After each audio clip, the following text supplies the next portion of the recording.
Здравствуйте, в эфире «7 дней», в студии Тимур Бекмурзин. Смотрите сегодня в нашей программе.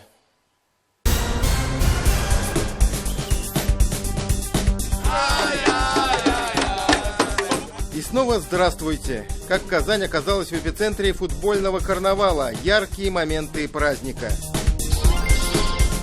Не засоряйте язык, не портите его. Наш родной татаро-русский суржик нам гораздо милее. Руглиш или трудности перевода? Что не так с нашими названиями и вывесками? Разберемся. Да никому не обидно. Кому обидно? Вот вы пример можете показать? Как разбазарили наследие советской эпохи в Тетюшском районе. Специальный репортаж «7 дней». Этот чемпионат мира в России тот случай, когда реальность превосходит все ожидания. Эксперты, болельщики, туристы об этом говорят уверенно, несмотря на то, что праздник мирового футбола в нашей стране по сути еще в самом разгаре. Впереди все самое интересное и захватывающее. Но оценки в превосходных тонах организаторам лучшего в истории Мундиаля уже звучат. И действительно, то ли звезды так сошлись, то ли мы так постарались, а скорее всего и то, и другое.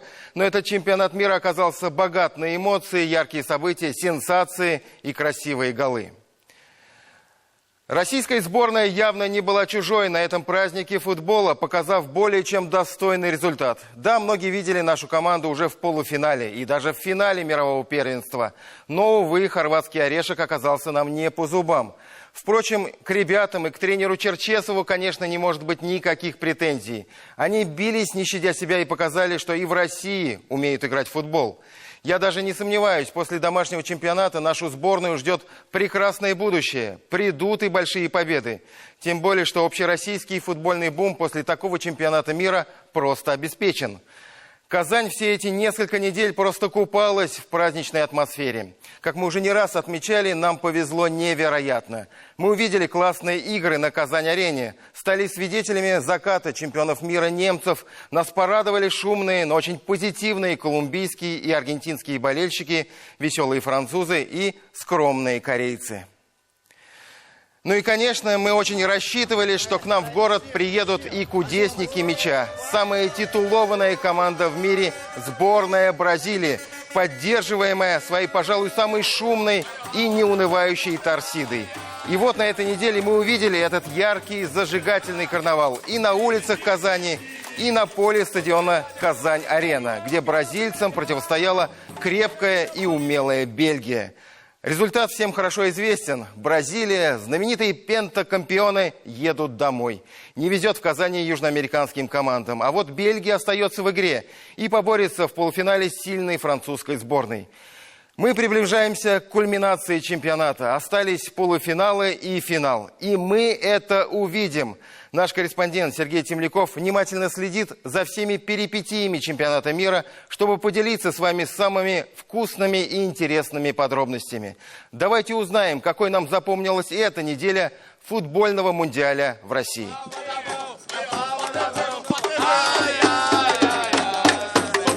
В настоящий музыкальный Бродвей в четверг и в пятницу превратилась улица Баумана. Здесь зажигательные песни чередовались с танцами. Болельщики из Бразилии, в отличие от уличных музыкантов, денежку не собирали. Тем, кто хотел отблагодарить за настроение, предлагали просто угостить их пивом. Это такой барабан, я привез его из Бразилии. Мы любим с друзьями веселиться и исполнять бразильские песни. Мы хотим, чтобы сборная нашей страны победила. Нам очень нравится в Казани.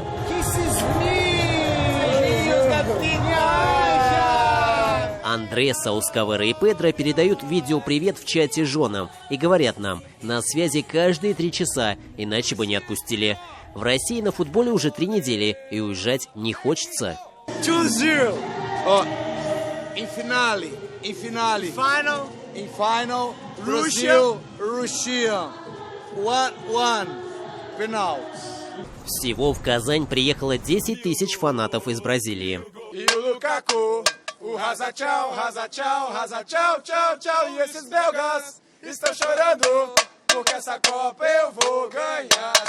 Казани повезло, что нам дали такую возможность провести целых 6 матчей. Мы посмотрели невероятный футбол, потрясающие команды, просто какие-то фантастические эмоции. Вот. Важно, что, в общем-то, сегодня можно констатировать, что все службы, все сервисы, которые, в общем-то, готовились к чемпионату, отработали на максимальном своем уровне.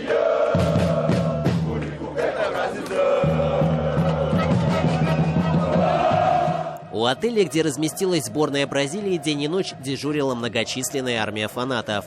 Прибывшие в столицу футболисты пообщались с болельщиками, оценили подарок от города «Новое граффити» Неймара и разместили видео флешмоба в соцсетях. В городе мы заметили необычный транспорт. Науро Джуниор приехал в Казань на седане 1968 года. Бразильский журналист вместе с помощником снимает и пишет о закулисной жизни чемпионата. Болельщики передвигались по столице и на 3-метровом велосипеде.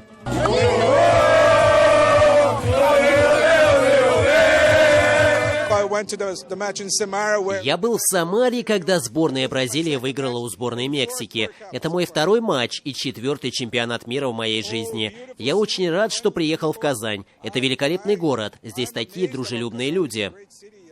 На трибунах стадиона «Аншлаг» 42 873 зрителя. Но найти билеты в пятницу на матч все-таки было возможно. Но, как выяснилось, поисками занимались не только мы, но и правоохранительные органы, которые ловили за руку перекупщиков. Билет продают, да? Да. А почем продаете? Не продаю. Вот только что хотели продать, я вас поймал по лестнице. А почем хотел продавать? По номиналу. А номинал сколько? Ну, сколько там написано, столько и есть. А подскажи, сколько там написано? Скажите. 21 900. У меня друзья не пошли. Кстати, за спекуляцию предусмотрен штраф в размере от 20 до 25 кратной стоимости входного билета. Он идет с муссом из копченой скумбрии и сельди, вот, и свежайшее филе кики. Это очень вкусно. Там, с черным хлебом вообще просто атас. Болельщики из Бельгии в Казани были не так заметны. Впервые мы их встретили на стрит-фуд-фестивале «Гастрономическая карта России». Здесь можно было попробовать футбольное меню от лучших шеф-поваров из 11 городов страны, принимающих игры чемпионата. Одной из самых таких классных фишек нашего фестиваля, так как мы являемся самым гостеприимным городом России, мы решили накрыть еще и самый длинный стол великолепной скатертью, которая выполнена в символике тех стран, которые играли в городе Казани. В Казани на этой неделе зафиксировали очередной рекорд. Сделали съедобную копию стадиона «Казань-Арена» из 6000 роллов весом 85 килограммов.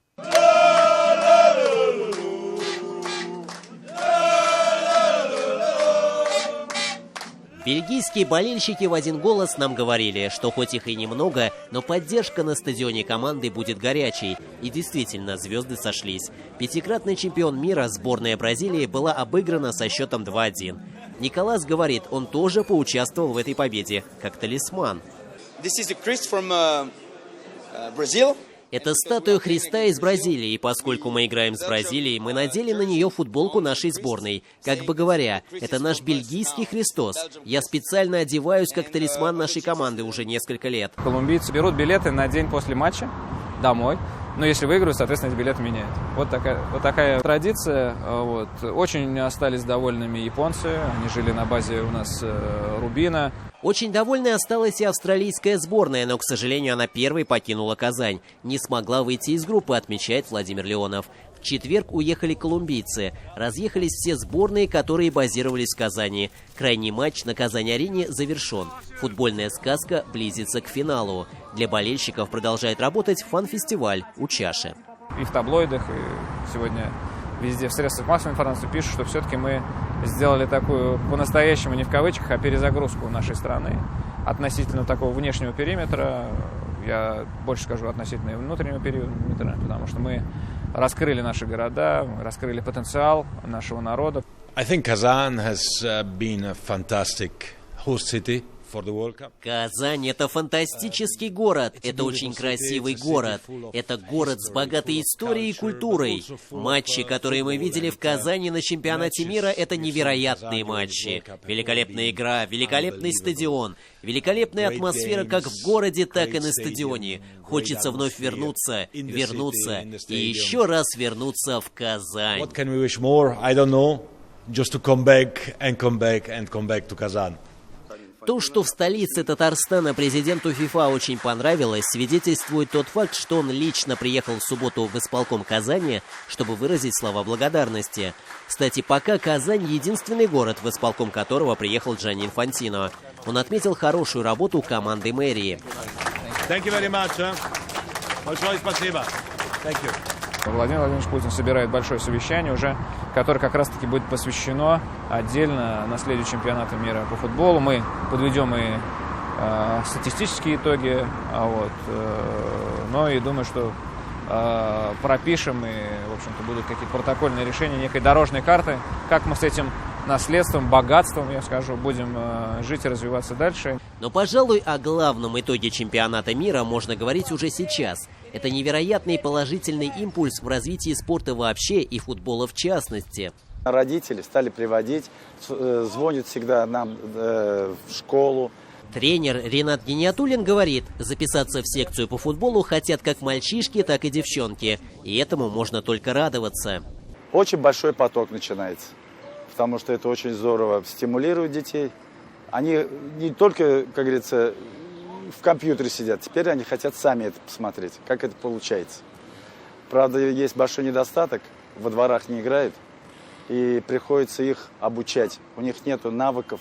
А у тех, кто уже играет в футбол, появились новые кумиры. И все это благодаря неожиданной игре нашей сборной России на чемпионате. Тенденция такова: воспитанники, к примеру, этой спортивной школы Вахитовского района не хотят теперь быть похожими на Месси, Рональдо и Неймара. Лучший игрок сборной, по моему мнению, Александр Головин. Он невероятно техничен, он скромен, он адекватный молодой человек. Я очень хочу быть похожим на него. Во вторник и в среду нас ждут два полуфинала чемпионата мира. Игра за первое место в следующее воскресенье пройдет в Москве.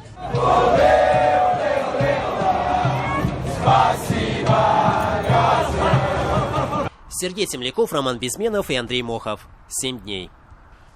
Итак, матчи в Казани завершены. Каким запомнят нашу столицу гости и болельщики со всего мира? О том, как они оценили город, можно без труда узнать во всемирной сети. Огромное количество самых благоприятных отзывов.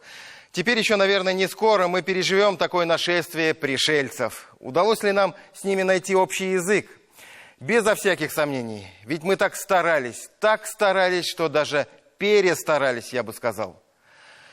Попытались окунуть каждого иностранца, в совсем ему знакомую языковую среду. При помощи вот таких аншлагов, например. Названия улиц, проспектов, площадей на международном английском языке. Мы наблюдаем их на наших улицах уже более 5 лет. Их становится все больше, но они не становятся все лучше. Почти каждый из них не безошибочен. Бог весь знает, откуда взявшиеся апострофы, неверно переданные звуки, неправильный порядок слов почти в любом названии любой улицы, не говоря уже о трудностях перевода. Мы уже не единожды говорили об этом и, конечно, никого ни в чем не убедили. Но сегодня мы заглянем чуть глубже в суть этого вопроса. Можно долго смеяться над тем, как мы пытаемся говорить на английском языке, но, возможно, впервые мы зададимся вопросом, а надо ли нам вообще на нем говорить? Почему мы вдруг решили, что все требует перевода? Об этом Михаил Любимов. Do you live еще, моя старушка? Live и I. Hello тебе, hello. Let it flow over your избушка, evening свет in our big село. I am told, что ты, тая тревогу, мисс Мишипка under lonely moon, что ты often ходишь на дорогу in old-fashioned second-hand шушун. Сергей Есенин для современников. If you're blue and you don't know where to go to, why don't you go where fashion sits, putting on the Ritz. Запад – это, несомненно, искусство, а вот все русское или российское бесспорно удел плебеев. Так думает среднестатистический житель нашей страны, сшитый из отечественных и иностранных лоскутков, рядящийся в одежды так называемого креативного класса, стремящийся выглядеть не то чтобы модно, а именно фэшонебельно, будто он только что вышел из отеля Ritz, о чем и в песенке этой поется. Отсюда все эти скверы, стриты, плазы и прочие метастазы. Мой адрес теперь не дом и не улица, мой адрес хаус и стрит. Бац! И мы уже почти за бугром. в угоду Западу, равняясь на него. Мы зачастую используем эти слова, заменяем исконно русский. В этом нет необходимости, вы абсолютно правы. Я считаю, это просто мода на слова. То есть она пройдет, по-вашему? Конечно, безусловно. Улица у нас останется улицей. Конечно, это мода, но мода-то ведь поганая. Над этим смеялись еще в древности. И Фанвизин над этим издевался, и Пушкин говорил «ду камильфо». Шишков, прости, не знаю, как перевести. Зима, пейзанин экзистуя, ренувелирует шоссе. То есть избыточное заимствование западных слов, оно не дает ничего.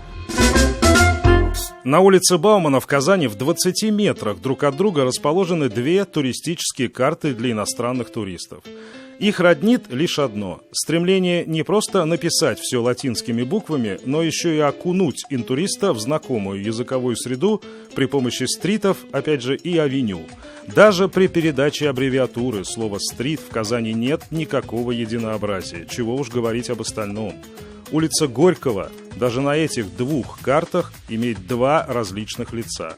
То же самое и с улицей Карла Маркса. Улица Московская, Московская стрит, разумеется, в воображении одного картографа просто передается латинскими буквами, в воображении другого превращается в нечто более просвещенное. Да это ж Moscow Street. Если мы начнем переводить название улиц, даже слово «street», почему бы тогда не начать переводить название самих улиц? Но Горький должен превратиться в Биттон на английском языке.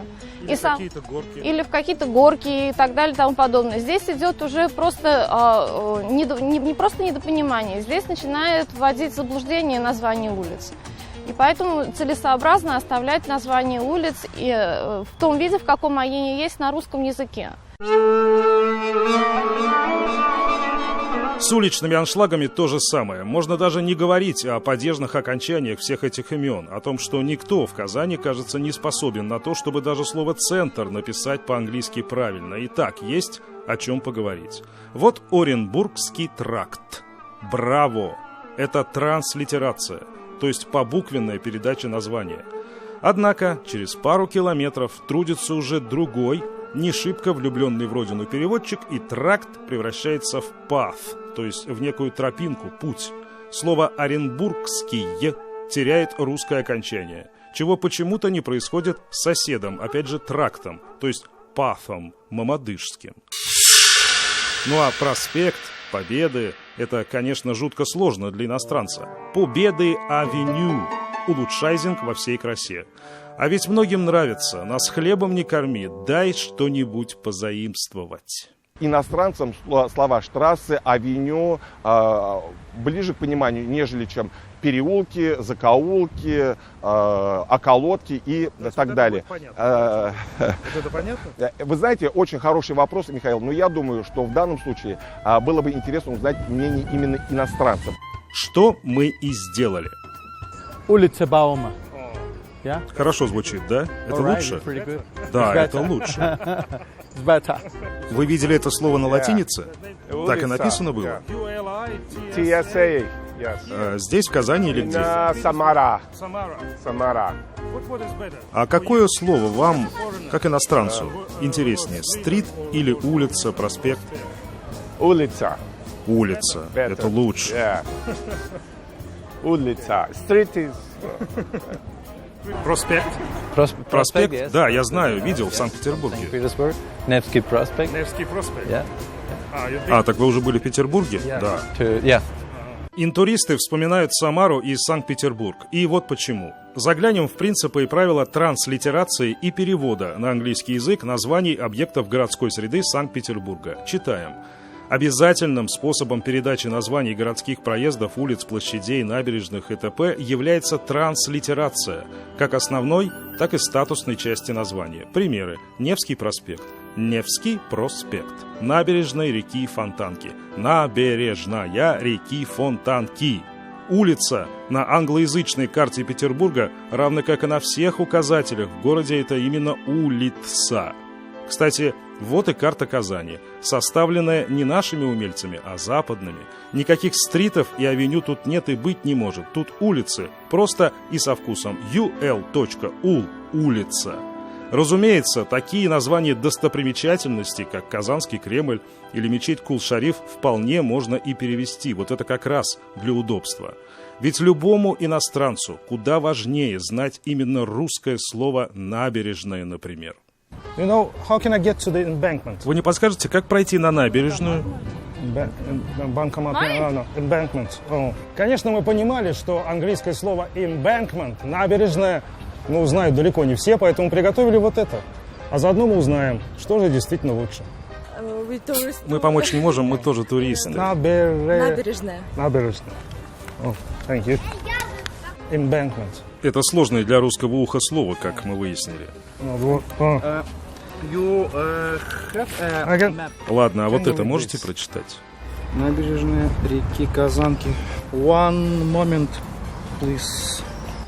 Набережная реки... Казанка. Набережная. Казанки. Как объяснить? Вот так, go прямо? Победы-авеню. А теперь Победы пытаемся авеню. найти проспект Победы. Парк вам, что ли? Парк? No. Победы-авеню. К сожалению, не знаю. Результат тот же, пока не покажешь слово «проспект». Проспект Победы. Проспект Победы. Проспект Победы. Мы все путешествуем, мы все знаем, как называются улицы в том или ином городе в мире. И мы обходимся без русского перевода, когда мы едем за границу. Московское метро, все станции метро просто транслитерированы, то есть написаны... Улица Вернадского. Точно так и есть. Все улицы просто написаны английскими словами, русские слова написаны английскими словами, то, что это транслитерация. Tokaj Square Station. Exit here for the Bauman Street pedestrian zone. Единственное переведенное на иностранный язык понятие в казанском метро – это площадь Тукая. Будем считать, что это название объекта, а никакой не топоним. Пусть. Остальное – транслитерация.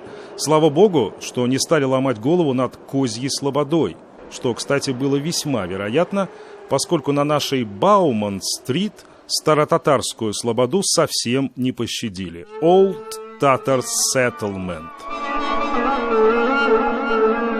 Подземные горки, слава богу, не превратились в небесные Mountains или Heights. Однако и здесь, уже из-под земли, вырастают горячо любимые нами авеню и стриты. Спросите себя, видели ли вы что-нибудь подобное в мире еще?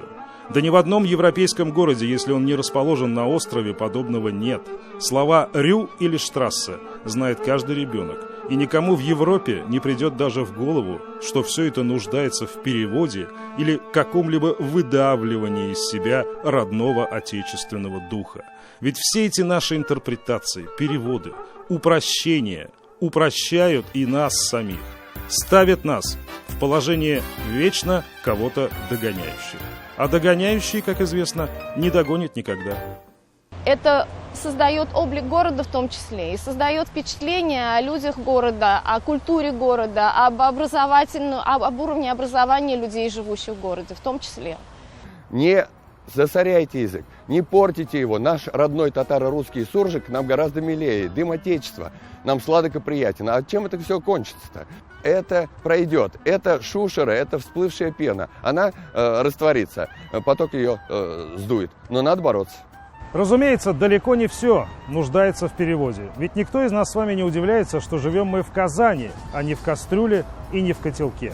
Конечно, если бы наш сюжет был бы, скажем, статьей в каком-нибудь интернет-издании, мы мгновенно получили бы в свой адрес пулеметную очередь из отзывов и комментариев, в основном, конечно, негативного характера. Люди вряд ли согласились бы с нами. Люди вообще привыкли руководствоваться тем, что они чувствуют, ощущают даже в серьезных вопросах и делать из этого далеко идущие выводы. Мы, собственно, это и наблюдаем сегодня в нашем прекрасном городе, когда люди исходят из своих собственных ощущений в вопросе, который не кажется им серьезным или научным. Но это именно научный и серьезный вопрос. Ведь язык, он как воздух, он лишь кажется нам с вами неистощимым. На самом деле он нуждается в постоянной нашей заботе. Иначе в один печальный день мы его просто не узнаем.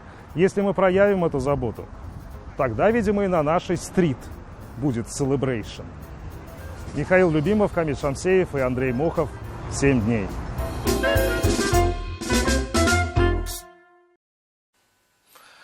Мы продолжим программу через пару минут. Смотрите после рекламы.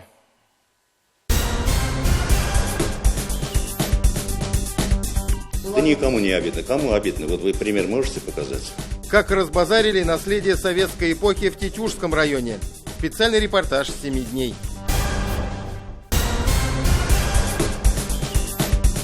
Во вторник и в среду президент Татарстана находился с рабочей поездкой в Казахстане. Рустам Минниханов провел встречу с премьер-министром, принял участие в заседании пленарной сессии и церемонии официального открытия Международного Астанинского форума исламской экономики.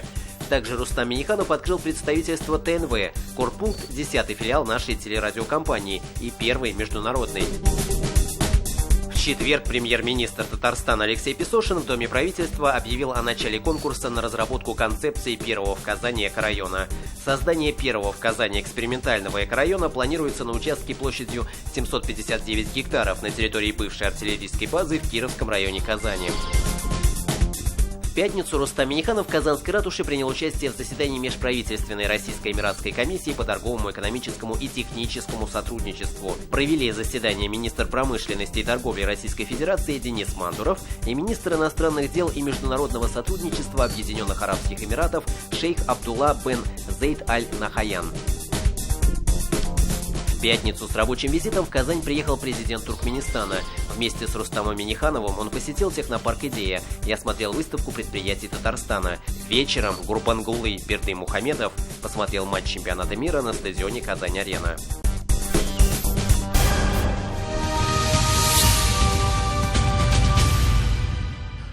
Продолжаем 7 дней. Футбол, конечно, занимает все наши помыслы в последнее время. Но так уж получается, что российское правительство и Государственная Дума активизировались именно в этот период.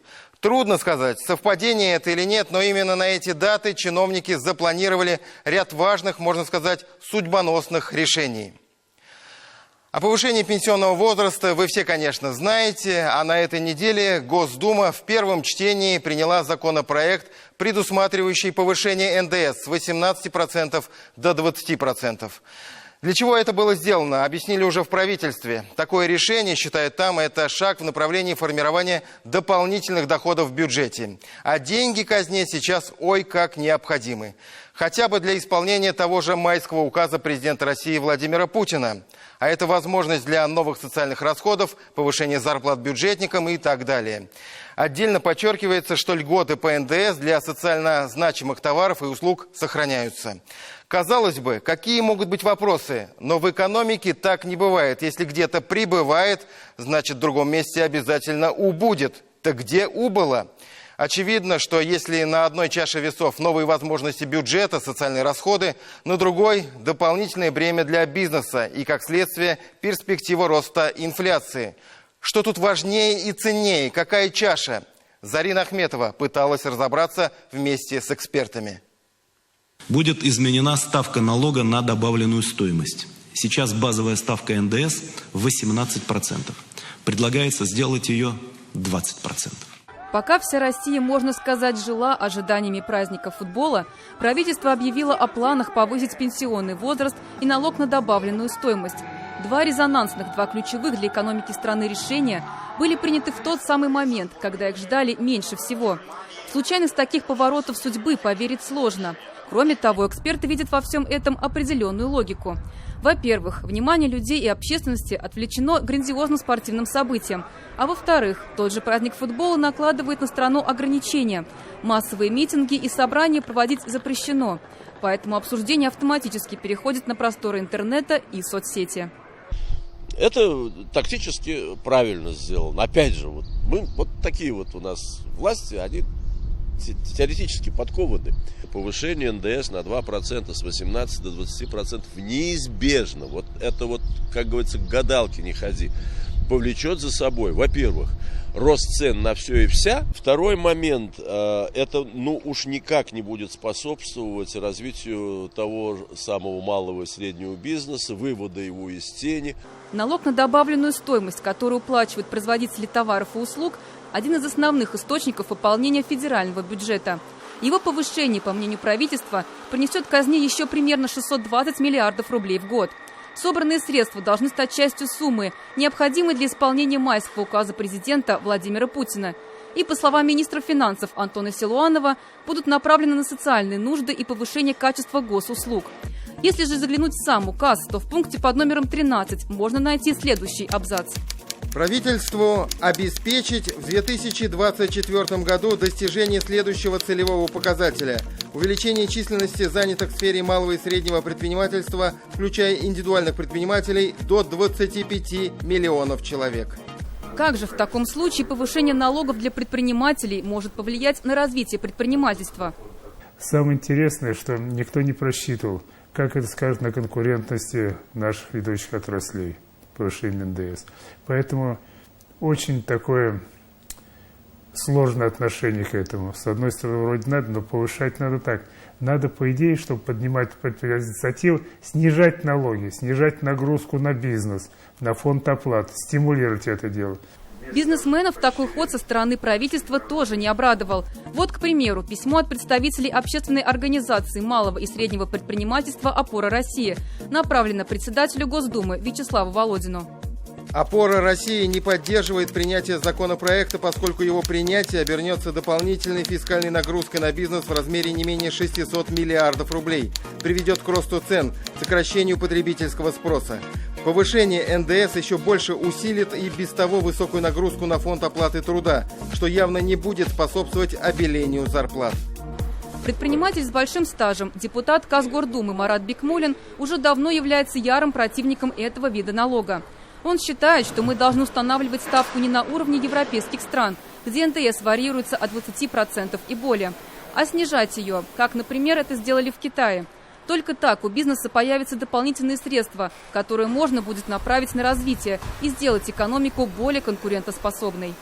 Вот, допустим, прибыль нашей компании, да, дивиденды, которые я на потребление, тут такая маленькая часть. И вот если мы смотрим, сколько мы отдаем на налоги, вот как думаете, какая часть, вот где вы проведете?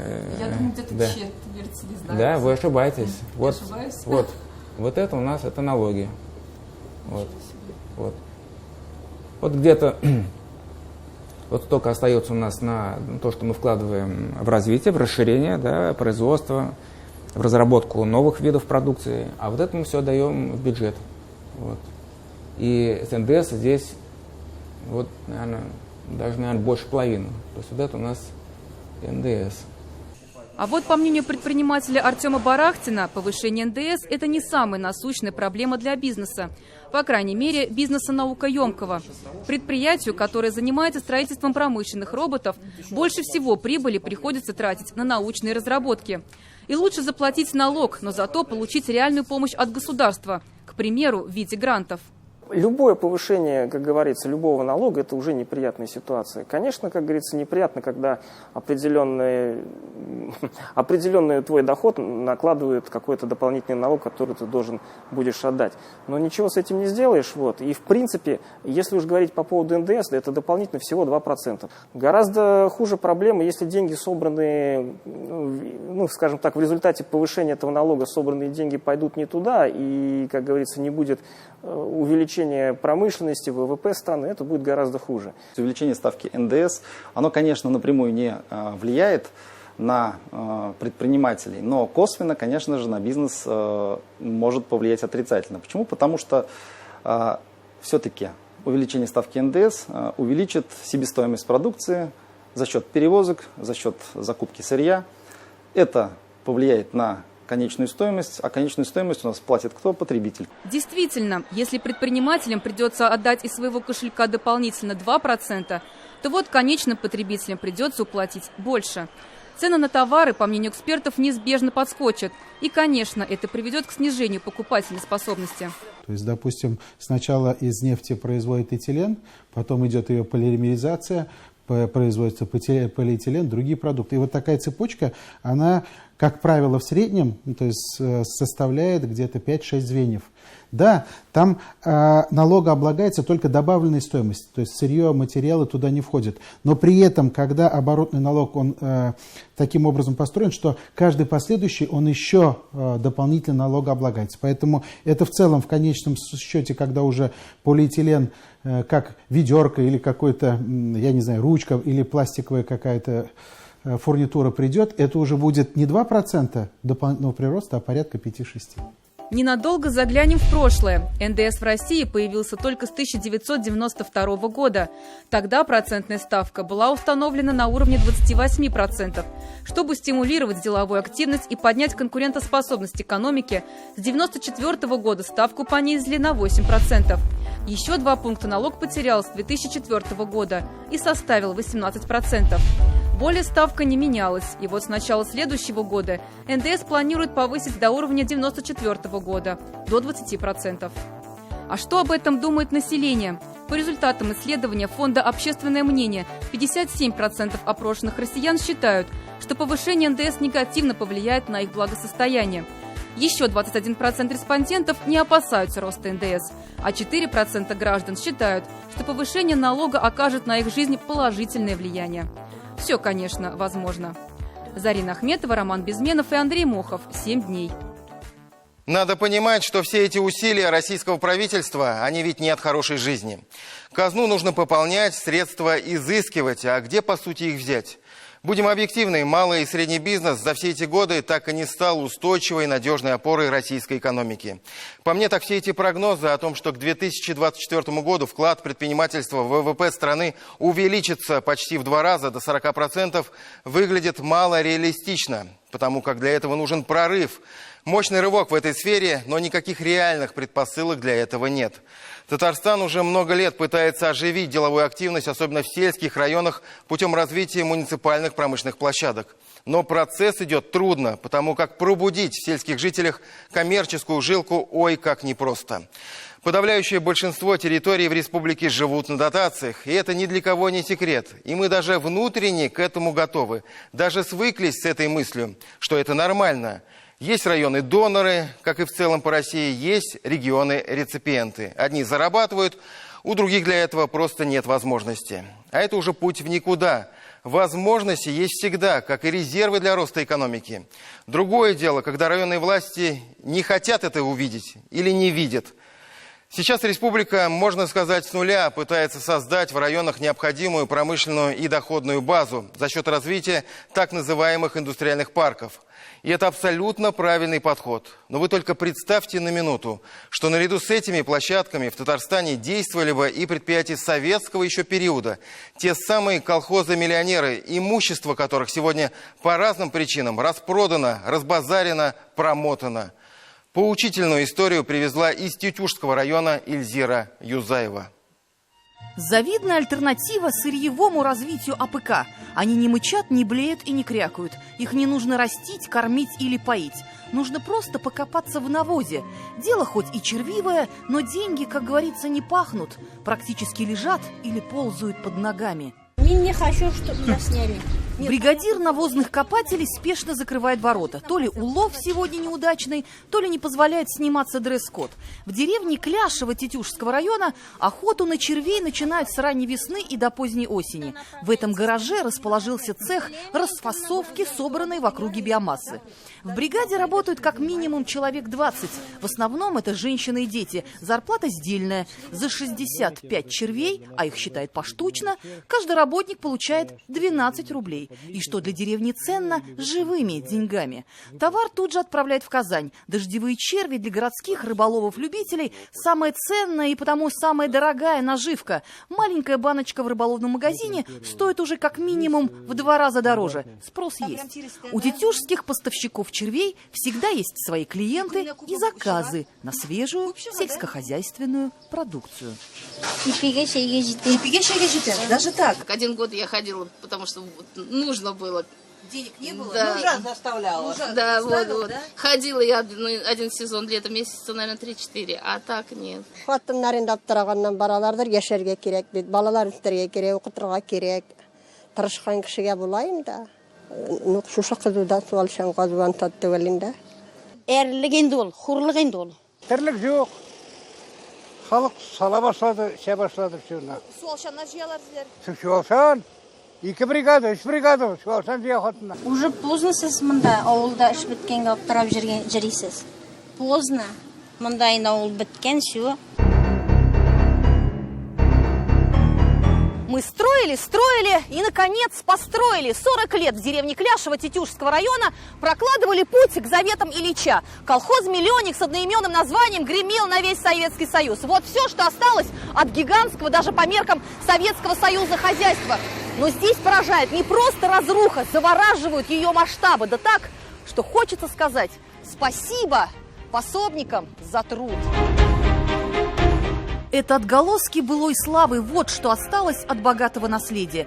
Путь Ильича был не просто колхозом-миллионером. Говоря современным языком, это был своего рода иннополис, целый город на окраине деревни Кляшево. Огромное специальное хозяйство по выращиванию скота с десятками ферм, со своим автотранспортным предприятием, пунктами техобслуживания, заправочными станциями, гостиницами, больницами, столовыми и магазинами. Колхоз имел особый статус, так как входил в систему Госрезерва. Именно путь Ильича был житницей не только Татарии. Ежегодно именно отсюда, во все уголки необъятной родины, увозили десятки тысяч центнеров продовольственных товаров.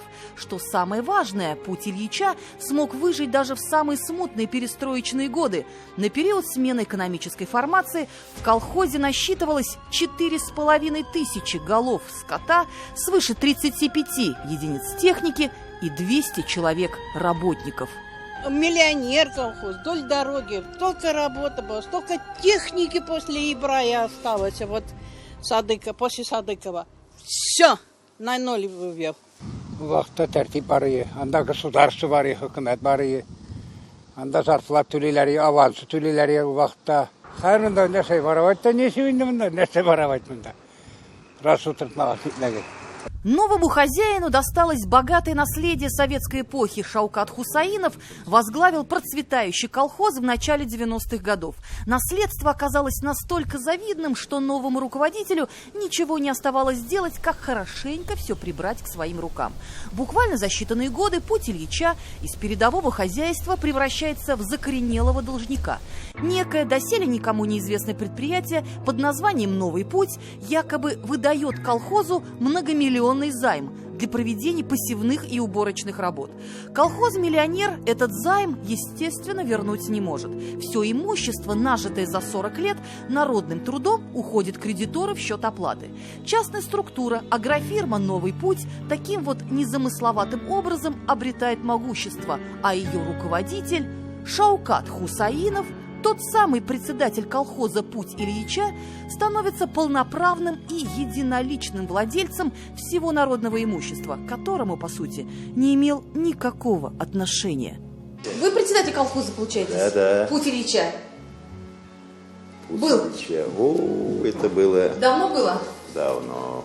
Действительно, Шаукату Хусаинову сегодня сложно припомнить историю более чем 20-летней давности, потому что на его веку таких историй не счесть. В 2008 году, теперь уже в новом хозяйстве Шауката Хусаинова «Новый путь», происходит вспышка туберкулеза животных, и все некогда колхозное стадо уходит якобы под нож. Генерализованная форма туберкулеза была. Это значит, уже лечению не подлежат. И сколько голов было тогда?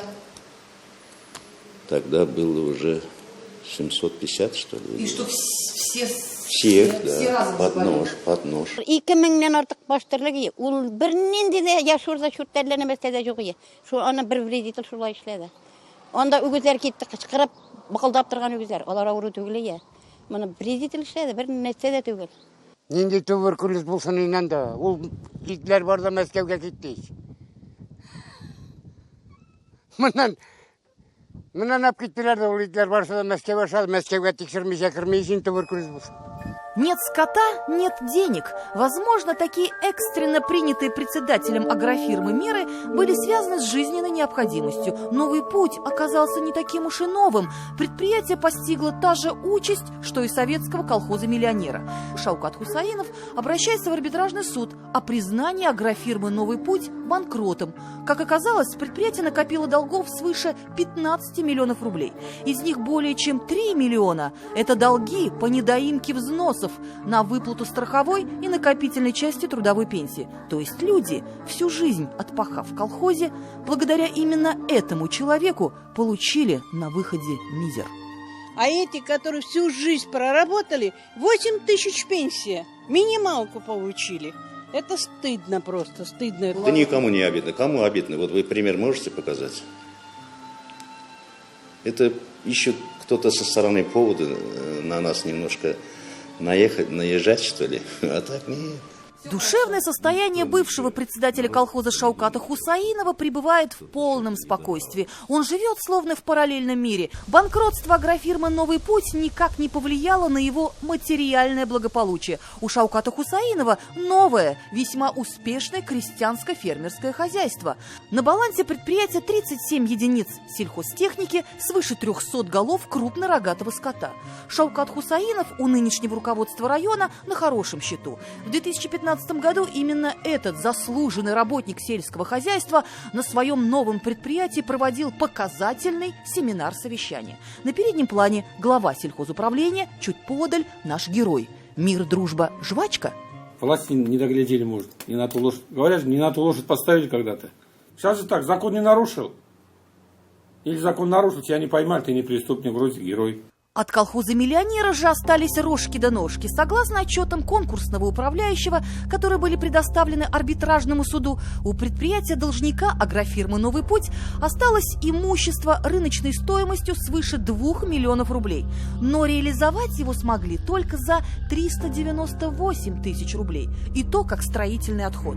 Якобы за больше, чем эта сумма, продать не удалось. Требования кредиторов должника не погашены ввиду отсутствия средств. Зато полностью погашено вознаграждение конкурсного управляющего на ту же вырученную сумму – 398 тысяч рублей. Все здания и сооружения бывшего гиганта сельскохозяйственной отрасли почти за 400 тысяч рублей никому в районе неизвестные люди приобрели с одной целью – чтобы разобрать все это добро по кускам на металл.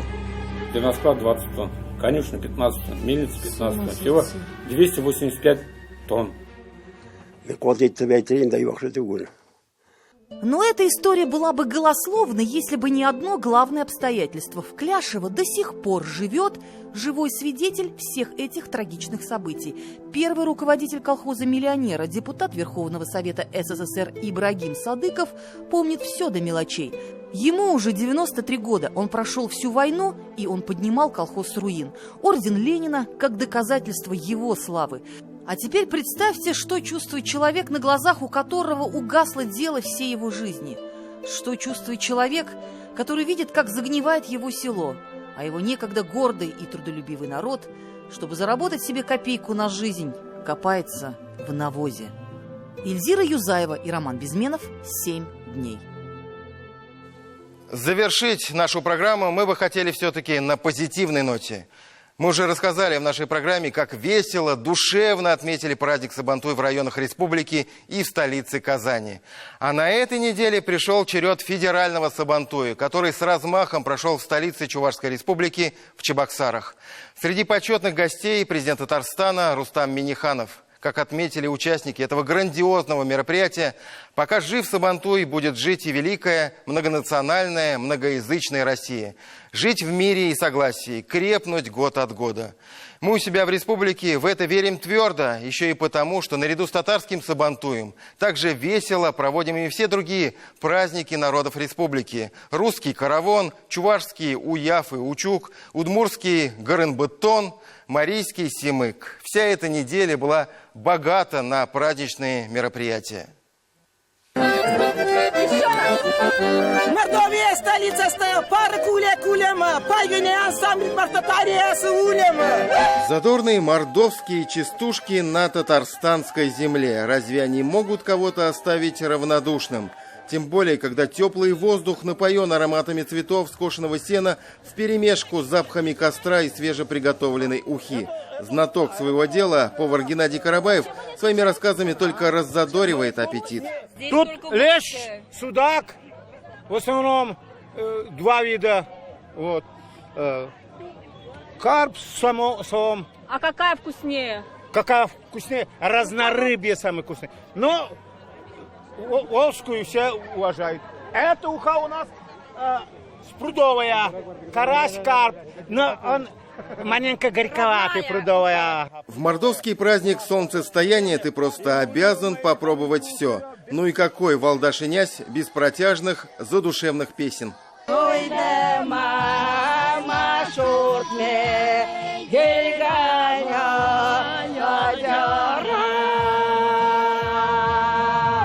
Это уже пятый по счету Валдаши-Нясь в деревне Килюшево Тетюшского района. В этот раз он собрал коллективы чуть ли не со всех районов республики, из соседних регионов, из Ульяновска, Самары, Саратова, Чувашии и Мордовии. Мне очень приятно находиться здесь, потому что вижу, что прилагаются усилия и руководством района, Тетюшского района, села вот этого, чтобы возрождать традиции национальные, возрождать культуру, язык и так далее, и так далее. В центре представления образ солнца, поэтому праздник и переводится как «День солнцестояния». Очень здорово, что мы у себя в республике находим понимание и средства в том числе поддерживать такие праздники.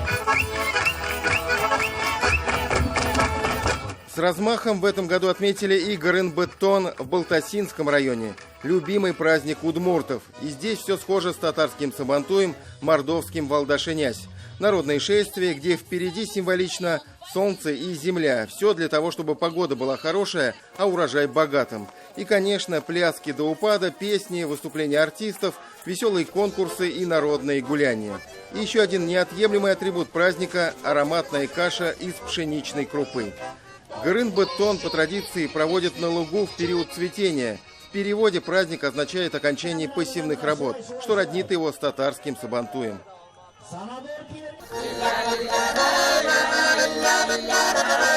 Чуваши Закамья отметили свой учук. Слово «учук» означает жертвоприношение полю. Поэтому в праздник принято приносить в жертву быка. Изюминка обряда – каша уйтюк, которую варят женщины.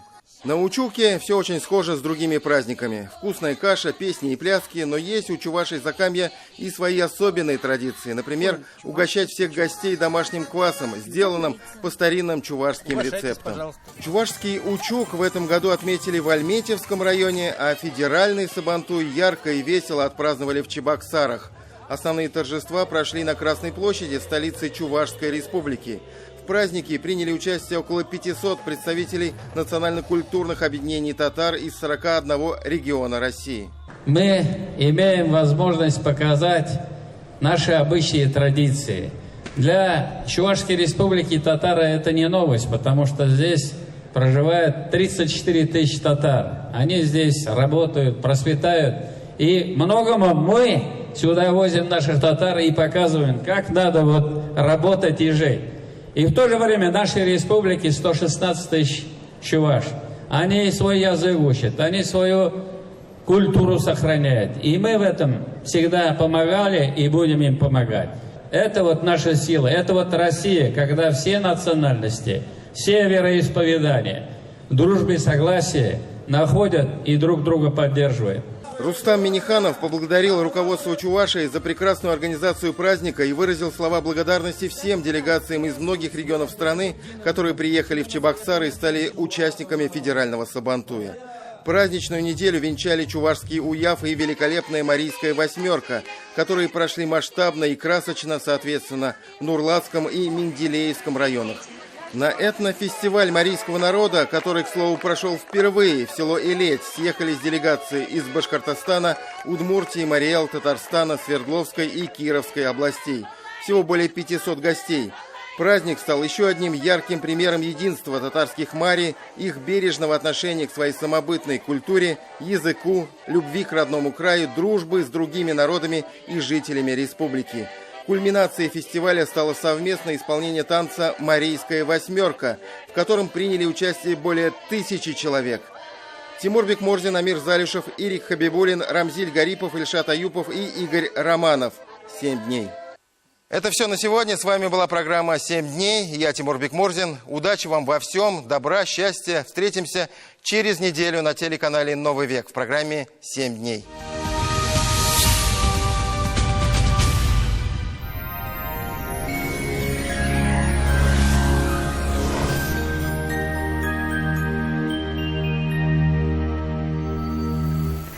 Здравствуйте! Вы смотрите прогноз погоды на ближайшие 7 дней. В студии Маргарита Павлушина. Предстоящая неделя обещает быть довольно пасмурной. Временами будут наблюдаться дожди, температурный фон сохранится умеренным. По данным сервиса Яндекс.Погода, на северо-востоке республики будет довольно дождливо. Осадки будут наблюдаться почти каждый день. Средняя температура воздуха в течение недели составит плюс 23 градуса. На юго-востоке республики в понедельник и вторник облачно, плюс 25. В среду и в четверг ожидаются дожди. Температура воздуха составит плюс 22 градуса. На выходных преимущественно без осадков и тоже до плюс 22. В центре республики ожидается переменная облачность. В начале недели пройдут дожди. Температурный фон сохранится умеренным. На юго-западе Татарстана похожая картина. Будет облачно всю неделю. В понедельник, вторник и в среду пройдет дождь. Средняя температура воздуха в течение недели составит плюс 24 градуса. На северо-западе республики, а также в столице Татарстана аналогично. В начале недели ожидаются осадки. С четверга облачно, без осадков. Средняя температура воздуха в течение недели составит плюс 24 градуса. Более подробный прогноз погоды смотрите каждый день на ТНВ. До свидания.